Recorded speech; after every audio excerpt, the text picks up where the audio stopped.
Buenas tardes. Hoy retomamos nuestro almacén de preguntas.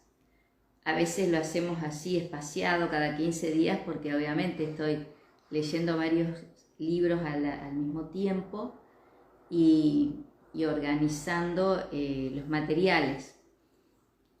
Y bueno, como esta es todo una lectura nueva para mí, que estoy seleccionando en virtud de una serie de proyectos que estoy emprendiendo, y comencé a reunir material para un proyecto que estoy organizando y que me acompaña el equipo de cátedra, que es epistemología y género.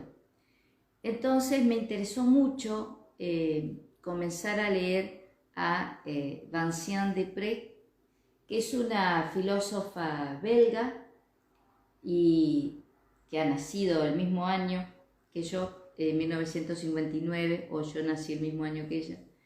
Estoy viendo que hay muchas filósofas e incluso filósofos como Byung-Chul Han, que han nacido en el 59, que me interesa nada más que por una cuestión generacional, ¿no? Es decir, que siento que formo parte de una generación que estamos escribiendo, pensando desde distintos lugares del mundo. No me estoy comparando porque no tengo ni el alcance ni la popularidad que tienen estos autores, pero sí siento eso, que formamos parte de una misma generación. Y bueno, me llamó mucho la atención porque Vinciane se dedica a la filosofía de la ciencia.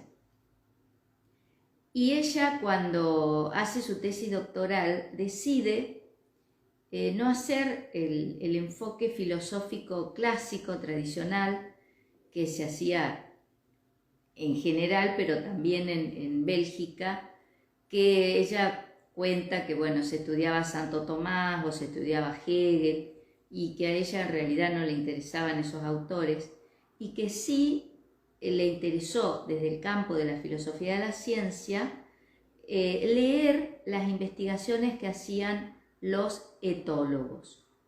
Y la etología es precisamente una ciencia que estudia el comportamiento animal. Hay también una etología humana que estudia el comportamiento animal humano, y hay un campo disciplinar que es la sociobiología, que bueno, ha sido muy criticada, sobre todo por la Escuela de Frankfurt, un filósofo como Jürgen Habermas, por ejemplo. ¿Por qué?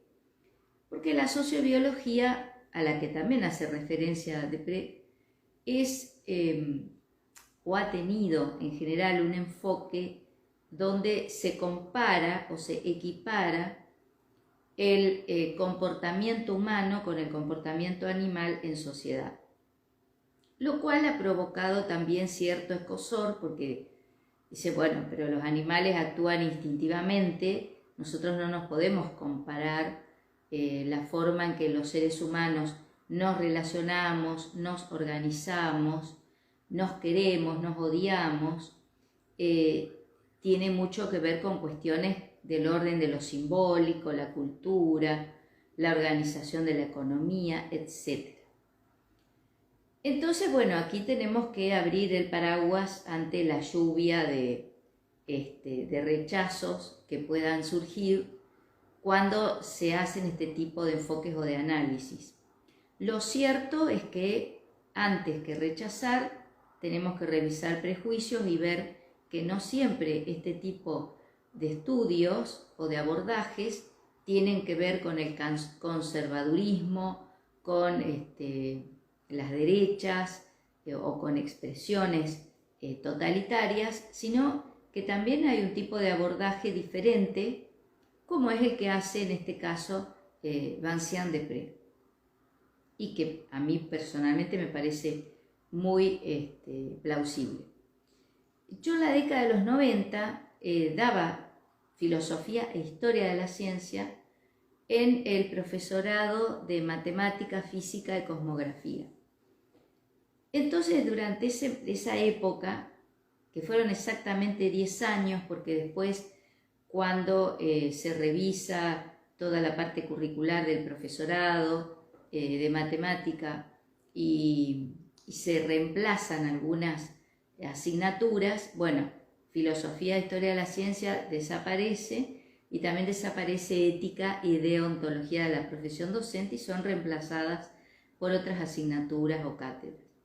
Pero todos esos años yo me interesé, además de la filosofía y la historia de la ciencia, por leer lo que decían los científicos. Y hay un etólogo, Konrad Lorenz, al que también hace referencia Depré, que él gana incluso un premio Nobel estudiando el comportamiento de los pájaros. Y él decía, recuerdo, piensen que ha pasado mucho tiempo, recuerdo que él decía en sus libros que los pájaros tienen un comportamiento muy complejo, que tampoco se puede estandarizar y pensar que todos los pájaros, todas las variedades habitan de igual modo. Y al final de uno de sus libros, él dice, tenemos que desconfiar de los seres humanos que no ríen o que no tienen sentido del humor, que es lo que nos diferencia a los humanos de los pájaros. Y leyendo ahora a Depré, ella dice que es muy interesante todo el trabajo que hizo Lorenz, pero que en los últimos años se avanzó mucho en el estudio desde la parte más afectiva o emocional de los pájaros.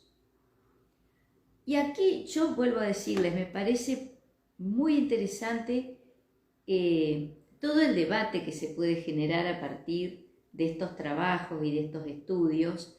A mí me parece que ella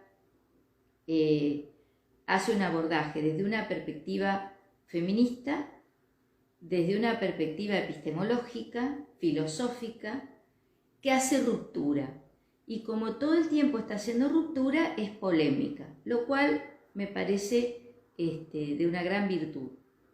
Porque si bien nosotras y nosotros nunca vamos a saber a ciencia cierta qué le pasa a los pájaros cuando habitan un territorio, que es uno de los temas del libro, qué les pasa a los pájaros cuando deciden dejar de estar en grupo para irse o aislarse, cuando migran los pájaros, esos grandes movimientos migratorios que tienen muchas especies de pájaros, la construcción de los nidos, que también, además de ser bellísimos, son de mucha complejidad, de mucha paciencia.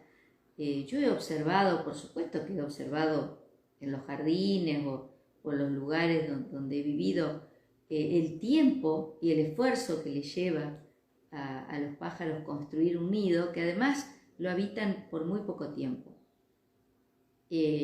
Cómo preparan todo eso para cuidar a sus crías, bueno, etc. Aquí lo que está haciendo ella es un abordaje filosófico, pero que hace ruptura con la manera en que la filosofía, generalmente, casi siempre, hace un tipo de análisis, de estudio, de reflexión fuera del campo. Es decir, que no hay una investigación de campo. Cuando estamos diciendo esto, obviamente lo que decimos es que, bueno, el filósofo, en este caso de la ciencia, reflexiona sobre los objetos de estudio, la metodología, los resultados, contextos de aplicación de diferentes ciencias, pero no hace un estudio de campo. Y el científico sí lo hace, delimita un objeto de estudio, se dedica a eso. Entonces ella dice que hay que salir de ese lugar de privilegio que han ocupado siempre o han pretendido ocupar los filósofos, donde hablan y piensan sobre lo que hacen otros, pero desde ese lugar. Y entonces ella también reflexiona sobre el tipo de observación y de investigación que hacen los hombres de ciencia, a diferencia de las mujeres en la ciencia. Y bueno, ella trabaja, yo diría de una manera interrelacionada, dialógica, con Donna Haraway, que aquí estoy por leer este libro de Donna Haraway, Manifiesto para Cyborgs, Ciencia, Tecnología y Feminismo Socialista a finales del siglo XX. También trabaja con toda la producción de Bruno Latour. Aquí le dedica este libro a ellos, y a Isabel Stenger. Aquí está la dedicación a Donna Haraway, Bruno Latour e Isabel Stenger. Bueno, en este libro en particular, porque ya tiene otros libros, por supuesto, en el capítulo 1 ella habla del territorio. Por eso lo pusimos, como es un almacén de preguntas, lo pusimos a modo de pregunta, cómo habitar los territorios. Entonces, todo este capítulo ella se dedica a pensar y a analizar cuál es la forma, la manera en que los pájaros habitan o dejan de habitar los territorios. Y aquí es interesante para ver incluso la postura política de ella, porque ella dice, nosotros estamos atravesadas y atravesados por el concepto de propiedad privada que inaugura la modernidad, la formación de los estados-nación, y ese concepto de propiedad privada, que es liberal, claramente liberal, que también, bueno, habría que reflexionar sobre eso, ¿no? Creo que no hay que demonizar la teoría liberal y que hay que diferenciarla, distinguirla del liberalismo y del neoliberalismo. Pero la teoría liberal clásica comienza diciendo que el individuo es propietario de sí mismo, algo que en otros videos hemos comentado. Pero el problema es que después este concepto de propiedad se traslada no solo al territorio, sino que se traslada también a esos otros con los que nos relacionamos. Por eso es muy común esta actitud de sentir a la pareja como una propiedad privada, a los hijos como una propiedad privada, a los amigos como propiedad privada, a la familia, etcétera, etcétera, etcétera. Entonces ella aquí dice que tenemos que hacer la diferencia entre habitar un territorio como propiedad privada, ese lugar donde vamos a poner un cerco, una llave, un candado, una alarma, una custodia del lugar que es nuestro y que nadie puede entrar sin nuestra autorización o nuestra invitación, y una forma diferente de habitar el territorio, que es ahí donde ella hace referencia a cómo los diferentes grupos de pájaros lo hacen, cómo habitan los territorios, donde hay momentos en que, por supuesto, los pájaros, como todos los animales, y aquí también hay otra ruptura que hace ella, que nosotros también somos animales y que no solo tenemos que pensar que ejercemos derechos sobre los animales, sino que los animales también a nosotros nos enseñan, nos ayudan. Bueno, aquí está toda esta parte terapéutica de la convivencia con los animales, de cómo los animales nos acompañan y nos ayudan. Esto ya tiene que ver directamente con el tema de la salud. Sabemos que hay perros entrenados para acompañar a personas no videntes, que hay perros entrenados para acompañar a personas con enfermedades como el cáncer, y que esa compañía les hace bien, la equinoterapia, etc. Entonces, aquí se piensa el territorio no como la propiedad privada, sino en la forma en que estos otros animales, que son los pájaros, habitan esos territorios. Aquí yo señalé algunas partes del libro, que lo recomiendo porque realmente es un libro muy interesante y que también nos invita a leer los otros textos de esta filósofa. De hecho, después voy a ir adquiriéndolos. Y ella aquí dice, y a modo de pregunta, en este almacén de preguntas, cómo algunos pájaros que hemos visto que viven tranquilamente juntos durante el invierno, que vuelan de concierto, que buscan alimento juntos, que pelean a veces por lo que parecen ser nimiedades sin consecuencias, pueden cambiar completamente de actitud en un momento determinado, se aíslan, eligen un lugar y se acuartelan, cantan sin cesar desde alguno de esos promontorios. Parece que ya no soportan la presencia de sus congéneres y se entregan frenéticamente a todas las extravagancias de amenazas y de ataques si algunos pasan una línea, invisible a nuestros ojos, pero que parece dibujar una frontera con una precisión notable. Es decir, cómo la observación metódica, científica, del comportamiento de estos pájaros que habitan un territorio común, pero que por algún motivo después se separan, se aíslan, incluso generan una enemistad con ese grupo con el que habían estado al principio. Entonces ella comienza con estas preguntas. Seguramente, si ustedes han visto, hay muchos videos documentales sobre los pájaros.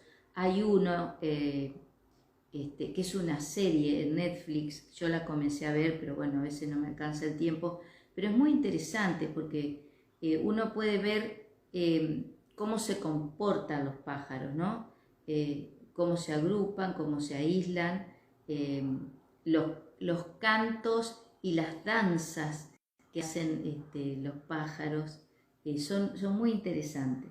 Y ella acá toma como epígrafe de este capítulo una frase de Zenódoto de Éfeso, que es del siglo III a.C., y dice, un árbol no cobija dos petirrojos. Entonces más adelante dice, el proverbio de Zenódoto que cité como epígrafe será retomado posteriormente con la hipótesis de que los petirrojos aman la soledad. Antes que él, Aristóteles había observado en su Historia Animalium que los animales, en este caso las águilas, defienden el espacio que les permite asegurarse el alimento. Señalaba también que en algunos lugares donde el alimento resulta escaso, uno encuentra una sola pareja de cuervos.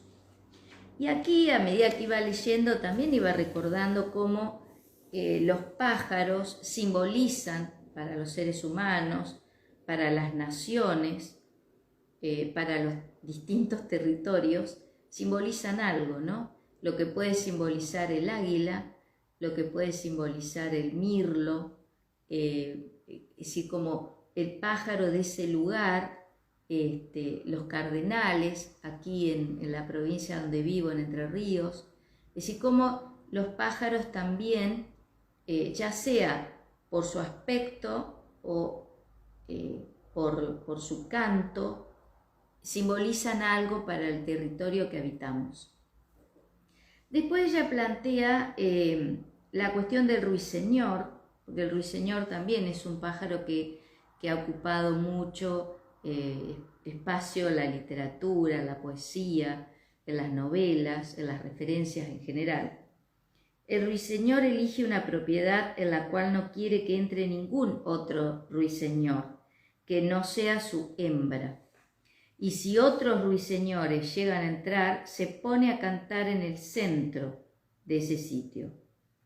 Válida Todi estimará el tamaño de ese territorio observando que su radio corresponde a un largo tiro de piedra. Señalemos de paso que el propio Válida Todi podría haber tomado una buena parte de sus informaciones de una obra de Mancini, publicada en 1575. pero este último no menciona la cuestión del territorio. Entonces ella, a lo largo de este primer capítulo y del libro en general, está tomando, insisto, desde una perspectiva filosófica, porque ella dice, yo no estoy haciendo el trabajo del etólogo, del científico, sino que estoy reflexionando acerca de lo que los etólogos observan y concluyen en largas horas de investigación sobre el comportamiento de los pájaros. Y ella dice observar a los animales para ver cómo podemos aprender de ellos. No ya desde ese lugar, decíamos recién, de privilegio del politicón de Aristóteles o del animal racional del que siempre habló Aristóteles, porque de hecho para Aristóteles la biología era su ciencia preferida, pero también él entendía que éramos animales, que esta parte nuestra fundamental de la animalidad no debía ser descuidada, sino todo lo contrario. De hecho, bueno, es uno de los reproches que le hizo a su maestro Platón. Y ella dice acá, volviendo a los pájaros, a los ruiseñores y a los petirrojos, no estoy segura de que la coincidencia de época nos enseñe gran cosa. Sería apurarse demasiado. Sería pasar por alto el hecho de que el término no aparece en cualquier parte en referencia a los animales, sino la descripción de prácticas para conservar pájaros en pajareras, prácticas de apropiación, prácticas de enjaulado y de encierro, pero prácticas que tienen igualmente el objetivo de desterritorializar a los pájaros para hacerlos vivir con nosotros en lo que son nuestros territorios. Bueno, particularmente mi interés por los pájaros ha venido siempre acompañado de la indignación que me produce ver los pájaros en jaulas. Cuando era una niña era muy común en los patios de las casas, incluso en las casas de mis abuelas o en casas donde uno iba de visita, ver grandes jaulas o jaulas más pequeñas con pájaros. Eso siempre me molestó mucho a mí, me pareció algo injusto. Y hasta el día de hoy soy de comprar alpiste y alimentos y poner en distintos recipientes para que los pájaros vengan a comer y luego se vayan, tanto en mi casa como en un pueblo cercano, en Brugo, donde llevo también el alimento, y ahí vienen cardenales, cardenillas, vienen ahora tordos, es decir, hay una serie de pajaritos que aparecen, amigos míos que yo no conozco tanto de las distintas especies de pájaros, siempre les pregunto de qué pájaro se trata. Y aquí en mi casa hay muchos venteveos siempre vienen, y también tengo mi historia que tuvo un final triste con un carancho hembra, una carancha manola que venía a casa a comer y que bueno, se ahogó en una casa vecina. Y bueno, tengo varios videos de ella y me entristeció mucho que se haya muerto así. Bueno, ella dice que a lo largo de su investigación descubre que pocos ornitólogos transmiten una concepción en términos de propiedad, es decir, que no hablan de propiedad sino de territorio. La mayoría adhiere a la definición que propuso el zoólogo estadounidense Gladwin Kingsley Noble en 1939, donde decía que el territorio es cualquier lugar defendido.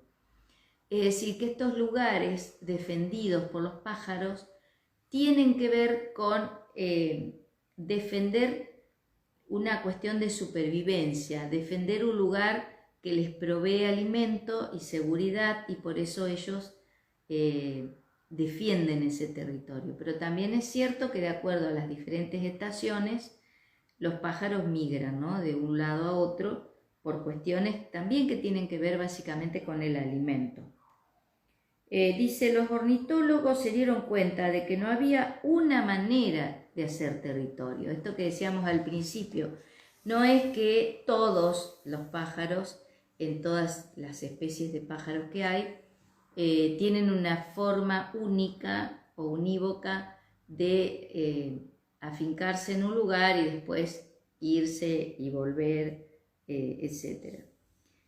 Aquí es donde ella habla de Konrad Lorenz, que de los etólogos que ella cita es el que yo prácticamente, yo diría que es casi el único que he leído, porque hay un libro de Erich Fromm, que él, bueno, él era filósofo y psicólogo, donde él trabaja la cuestión de la agresividad y toma mucho de la etología, de las investigaciones de la etología.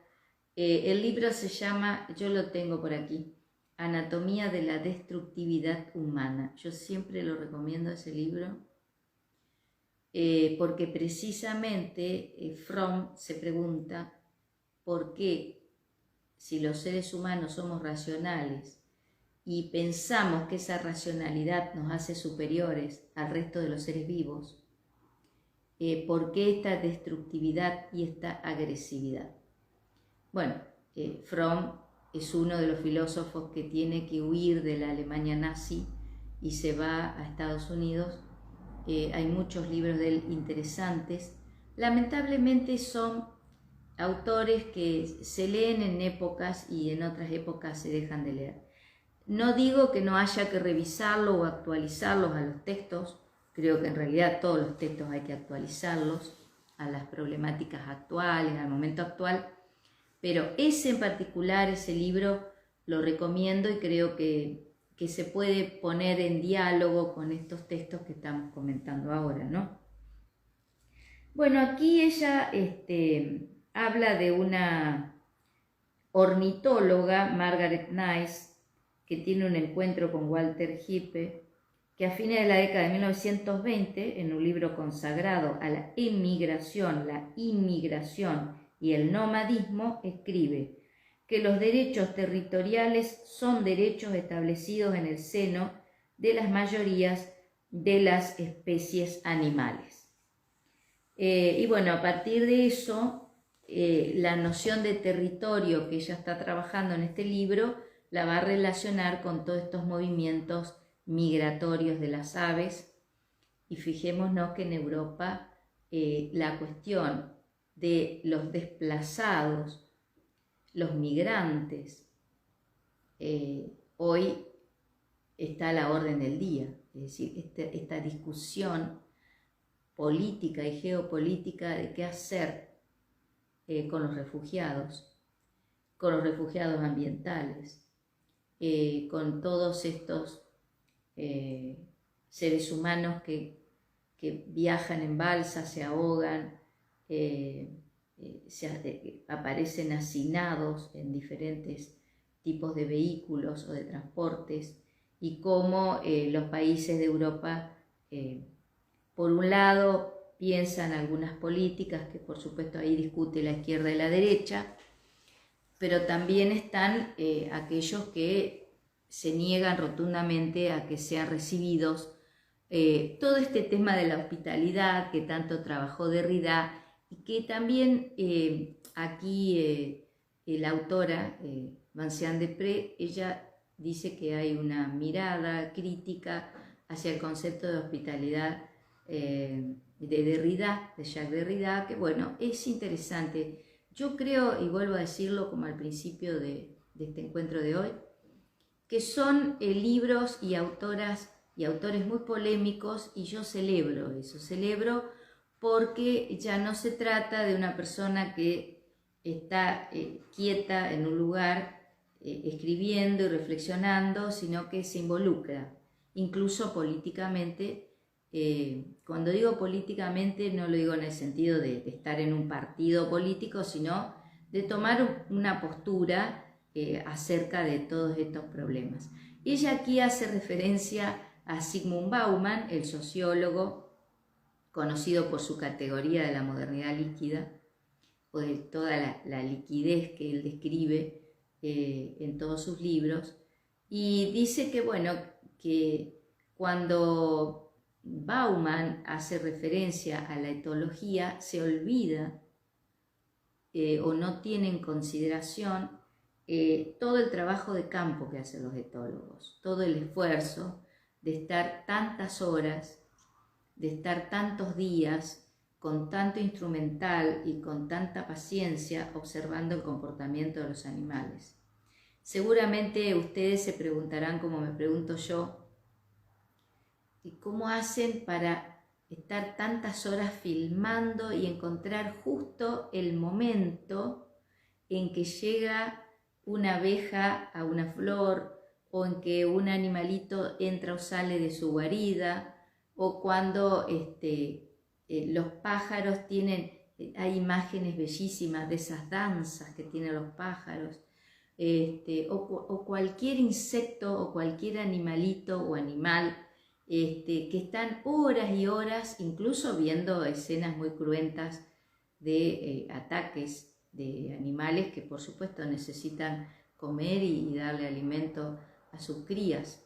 Y siempre pienso en esa enorme virtud de los investigadores, de esa paciencia, ¿no? Esa paciencia para observar y encontrar justo esa escena, ese momento, esa imagen que es tan importante para sus investigaciones y para la divulgación científica. Y yo siempre pienso también que a pesar de todo lo que nosotros podemos observar y criticar de las redes sociales, que también las redes nos dan esta posibilidad de comunicarnos y de comunicar este tipo de reflexiones, de libros, de autores y de problemáticas. Me parece muy interesante. Es cierto también que hay movimientos ecologistas, que hay movimientos en defensa del planeta, que son políticamente o ideológicamente de derecha, conservadores, y que ahí se plantea otro tema, el tema de aquel que le preocupa el caballo que tira el carro y no el que va arriba del carro porque no tiene de qué vivir ni cómo subsistir. Aquellos que tratan a sus animales como si fueran seres humanos, ¿en qué sentido? En que hay toda una industria puesta al servicio del capital. Entonces hay muchísimo dispositivo para las mascotas y cada vez se van pensando en animales como nuevas mascotas, qué sé yo, antes era o tener los pajaritos en las jaulas, como decíamos recién, los perros, los gatos, pero uno hoy en las redes puede ver que hay gente que tiene hurones, hay gente que tiene una araña en una caja de vidrio, iba a decir pecera, pero bueno, es como una pecera. Hay personas que tienen peces también como adorno, más que como mascota. Y podemos ver en las redes cómo los disfrazan, los visten, hay cochecitos para llevar el gato, para llevar el perro, etc. Entonces, bueno, ahí también hay toda una reflexión de por qué importan más los animales, el cuidado de los animales, los derechos de los animales por sobre los seres humanos. Yo esto que lo digo, y una vez un alumno se ofendió con eso que yo dije en un teórico, no lo digo en detrimento de los animales, al contrario, toda mi vida rescaté animales y tengo 2 perras precisamente rescatadas. Nunca se me ocurrió ir a comprar un perro de raza o con pedigree, pero sí entiendo que aquí a lo que apunta Vincent Desprez es a la convivencia entre los seres vivos, y que esa convivencia entre los seres vivos tiene que llevar a una política de cuidado, a una ética del cuidado, donde el cuidado va hacia los seres humanos, hacia los seres vivos, incluidas las plantas, el cuidado de la tierra, el cuidado del agua, el cuidado de los alimentos. Entonces, ese es todo un movimiento que se está dando precisamente en tiempos donde lo que predomina es el cambio climático, las consecuencias del cambio climático que se están viviendo hoy, ya sea por las altas temperaturas en verano, las bajas temperaturas en invierno, el problema energético que cada vez es más grave y que hoy se agrava con la guerra Rusia-Ucrania, OTAN, yo siempre agrego la OTAN en esa guerra, y este tipo de lecturas o de escrituras o de interpretaciones a mí me parece muy interesante de llevar ahora en este momento. El libro continúa con lo que va a ser la propuesta de ella, ¿no? Es decir, cómo los pájaros cantan y nosotros también cantamos los himnos que tienen todas las naciones para identificar una región, un territorio y para diferenciarse, es decir, en la medida en que uno o una busca una identidad, al mismo tiempo está marcando la diferencia. Es decir, que estos límites son límites territoriales, pero son límites simbólicos también. Es decir, que este himno, este canto, esta oración hace a nuestra identidad, pero también hace a la diferencia con otras identidades. Y el tema es que nosotros podemos plantear las diferentes identidades para marcar la diferencia en términos despectivos, o para decir, bueno, qué interesante que existan estas diferencias y que podamos convivir y aprender. Ese es el planteo de Desprez. Es decir, aquí hay diferentes cantos, hay diferentes bailes, hay diferentes formas de habitar y deshabitar los territorios, pero que eso tiene que darse en una convivencia. En esa convivencia donde podamos plantear un plano de semejanza. Es decir, que no solo el plano de semejanza es necesario plantearlo entre las diferentes culturas, sino también entre las diferentes especies de seres vivos, seres vivientes. Entonces ella aquí, por eso me pareció también importante traerla al almacén de preguntas, porque en uno de los capítulos del libro abre un montón de preguntas y dice: si hay territorios que dependen de ser cantados, o más precisamente que solo depende de ser cantados, si hay territorios que dependen de ser marcados por simulacros de presencia, territorios que devienen cuerpos y cuerpos que se extienden a lugares de vida, si hay lugares de vida que devienen cantos o cantos que crean un sitio, si hay potencias del sonido y potencias de olores, hay sin ninguna duda gran cantidad de modos de ser del habitar que multiplican los mundos. ¿Qué verbos que evoquen esas potencias podríamos descubrir? ¿Habría territorios danzados, potencias de la danza que ha de concertarse? Territorios amados, que solo dependen de ser amados, potencia del amor. Territorios disputados, que solo dependen de ser disputados. Repartidos, conquistados, marcados, conocidos, reconocidos, apropiados, familiares. ¿Cuántos y qué verbos pueden hacer territorio? ¿Y qué prácticas van a permitirles proliferar a esos verbos? Estoy convencida, junto con Donna Haraway y muchos otros, que multiplicar los mundos puede volver más habitable el nuestro. Y aquí está la propuesta, aquí está la tesis de ella. Es decir, ¿para qué estamos investigando lo que están investigando los etólogos? ¿Para qué estamos pensando y reflexionando sobre los pájaros? Cómo habitan los territorios, cómo migran de los territorios, cómo van cambiando sus cantos y sus danzas, Por lo general siempre las danzas de los pájaros se muestran en torno al cortejo, ¿no?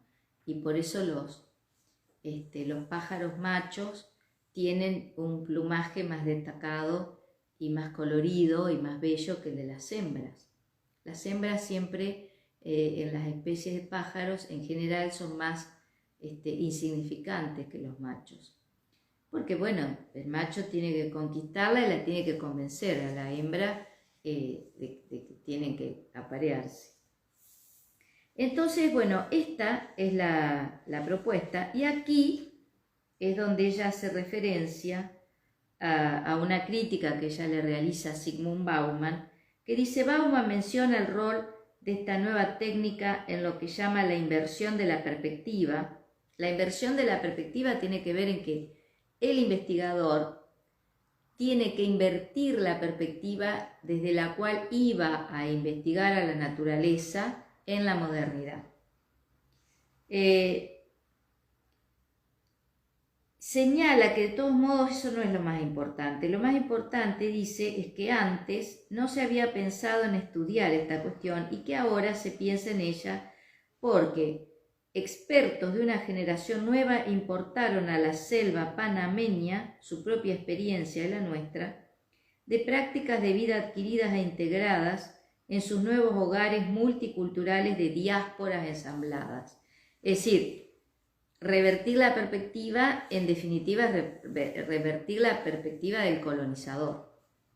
Porque el colonizador no es solamente Colón llegando a América, sino que el colonizador es también ese científico, ese investigador que viene de Europa a investigar a las colonias, pero también es esa actitud de colonizador que ha quedado en la ciencia en general y en los distintos campos disciplinares, donde se va a investigar una tribu, que no necesariamente tiene que ser una tribu en el Amazonas brasileño o en el África, sino también, como dice Alain Badiou, la tribu de los que viven en situación de calle, de los que viven en la periferia, de los que viven, los migrantes que vienen y que están sin que nadie les garantice sus derechos en condiciones inhumanas.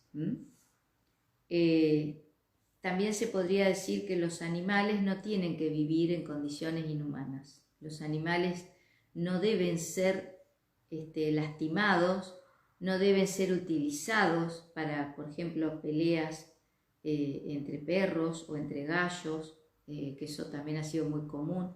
Es decir, cómo se utilizan los animales de un modo inhumano. Muchos dirían, no, pero ¿cómo vas a decir eso si los animales no son humanos? Bueno, pensar que nosotros también somos animales podría invertir esta ecuación y decir que no deben recibir un trato inhumano los animales o los seres vivos en general. Entonces ella dice que, bueno, aquí es donde ella hace un poco una crítica a Bauman, porque dice que él no valora todo el esfuerzo y el tiempo que utilizan los investigadores y los científicos en general. Ella dice: lo que Bauman no toma en cuenta es que los dispositivos de investigación constituyen otra manera de organizarse con los animales, otra manera de crear con ellos ciertas formas de intimidad, y los investigadores saben hasta qué punto la intimidad se construye. Margaret Nice es una de las ornitólogas más fecundas, más interesantes del campo de las investigaciones sobre los territorios. Bueno, y antes de terminar, por supuesto, el libro es mucho más extenso y sigue trabajando, porque ella va dando acá una serie de comentarios sobre investigaciones de etólogos, investigaciones de epistemólogos acerca de estos temas.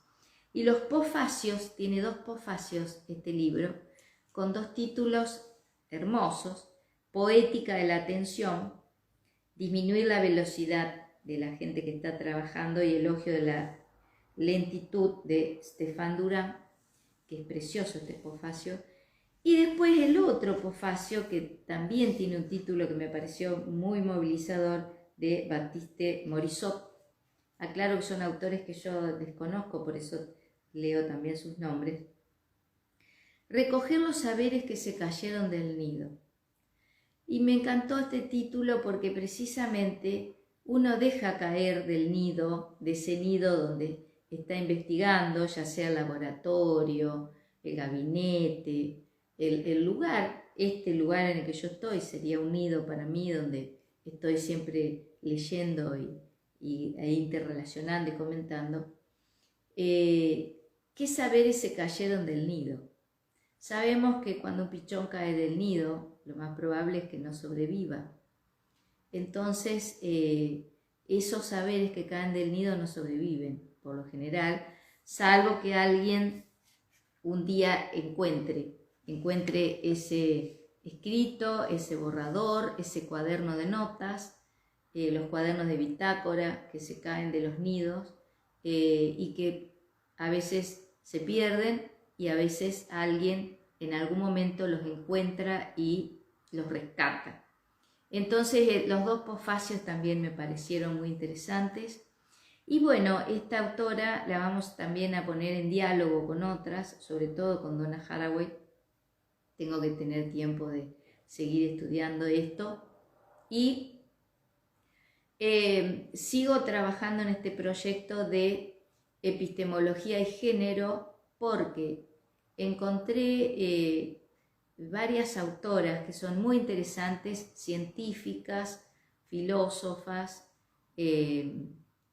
epistemólogas, que están trabajando esta cuestión de qué ha hecho el patriarcado con la ciencia, qué ha hecho el capitalismo con la ciencia, qué ha hecho el liberalismo y el neoliberalismo con la ciencia. También, bueno, antes de terminar, ella hace una reflexión acerca de la definición que ha dado Marx del hombre como un animal que trabaja, y ella hizo una investigación de cómo trabajan los animales en las granjas. Entonces ella dice que no solo el hombre es un animal que trabaja, sino que los animales también trabajan, y que esa fue una investigación que ella hizo y que le dejó grandes satisfacciones porque hizo ese trabajo de campo filosófico de cómo trabajan los animales, poniéndose las botas en medio del barro y aprovechando en esas comunidades rurales en Europa, donde además pudo disfrutar de todas las comidas que se hacen en el campo, en la zona rural, y que eso le dejó a ella un hermoso recuerdo de esa investigación y que, si no me equivoco, formará parte de su próximo libro que está escribiendo ahora. También ella relaciona los muertos con los animales, porque ella dice precisamente que ni los muertos ni los animales pueden decirnos nada, en el sentido de hablar, de poder comunicar, y ahí ella se pregunta en otro de sus libros cómo es esta relación con los que no hablan, que son los que han muerto y los animales, y cuenta en otro de sus libros, que leí un fragmento nada más, que la muerte de su hermana en el año 2003 a ella la llevó a reflexionar sobre la muerte, pero no desde un lugar heideggeriano de el hombre, un ser para la muerte, sino del lugar de cómo nosotros simbolizamos la muerte. Y también cómo el hecho de que aparezcan determinados pájaros en nuestra ventana, en nuestro jardín, lo vivimos como un mensaje.